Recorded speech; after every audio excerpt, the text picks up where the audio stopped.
Op-amp का नाम तो सबने सुना है, लेकिन क्या आपने सोचा है कि एक ओपेम कितनी फास्ट सिग्नल को फ्लो कर पाता है और उसके दोनों इनपुट के सिग्नल में डिफरेंस को कितना फेथफुली एम्पलीफाई कर पाता है? तो चलिए आज इसी मिस्ट्री को सॉल्व करते हैं और पढ़ते हैं स्लू रेट।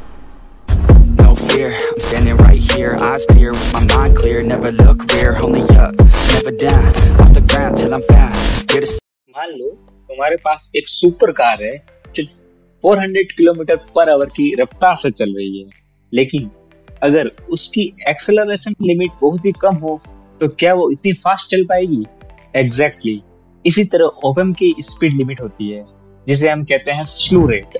तो maximum change of rate of output signal is defined at स्लू rate.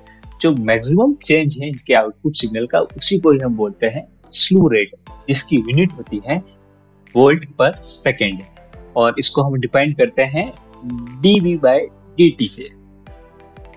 तो जब हम इसका सर्किट डायग्राम बनाते हैं तो इसके जो दोनों टर्मिनल है इसको ग्राउंड कर देते हैं और एक इनपुट देते हैं AC वाला।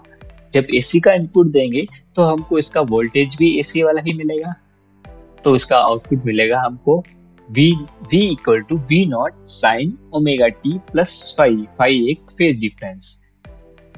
तो यहाँ से हमको मिल जाएगा V equal to V naught sine 2 pi F T plus phi. 2 pi F आया ओमेगा से, ओमेगा की वैल्यू होती है 2 पाई एफ। इसका मतलब जो मैक्सिमम फ्रीक्वेंसी है ओपेम की जिसमें ये वर्क कर रहा है वो है इसका signal. The maximum frequency eight which op-amp can work, that is maximum signal. इसका है मैक्सिमम सिग्नल। तो जब हम किसी चीज की मैक्सिमम वैल्यू निकालनी होती है तब उसका हम डेरिवेशन कर देते हैं। जब इसको डिराइव करेंगे डेल टी के रिस्पेक्ट में, टाइम के रिस्पेक्ट में, तो यहाँ से हमको मिलेगा V नॉट कांस्टेंट है, साइन की जगह हो जाएगा कॉस, और जब हम एंगल का करेंगे तो एंगल का हो जाएगा 2 पाई एफ। तो ये मिल गया हमको इसका डेरिवेटिव।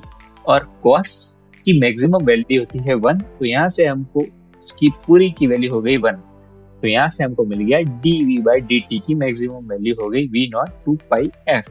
dV/dt था हमारे पास स्लू रेट, तो मैक्सिमम फ्रीक्वेंसी बराबर आ गई स्लू रेट के।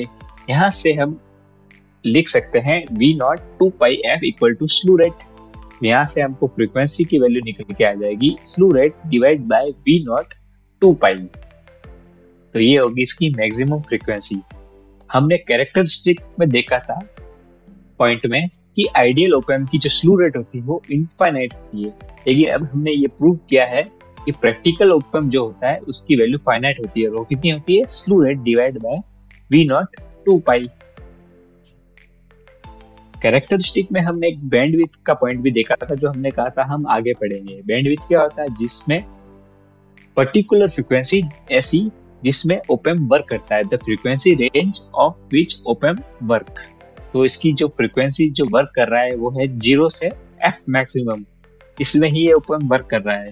तो यहाँ से F मैक्सिमम की वैल्यू है slew rate divide by V naught 2 pi. तो आइडियल ओपेम में जो बैंडविड्थ होती है वो इनफाइनाइट होती है, so ideal op-amp work for all frequency range. तो देखा, ओपेम की भी एक स्पीड लिमिट होती है गाड़ी की तरह, लेकिन कहानी यही खत्म नहीं होती है। नेक्स्ट क्लास में हम खुलासा करेंगे कैसे ओपेम जादू की तरह अनवांटेड सिग्नल को गायब कर देता है। No fear, I'm standing right here, eyes peer with my mind clear, never look rear, only up, never down, off the ground till I'm found, hear the sound, listen to me.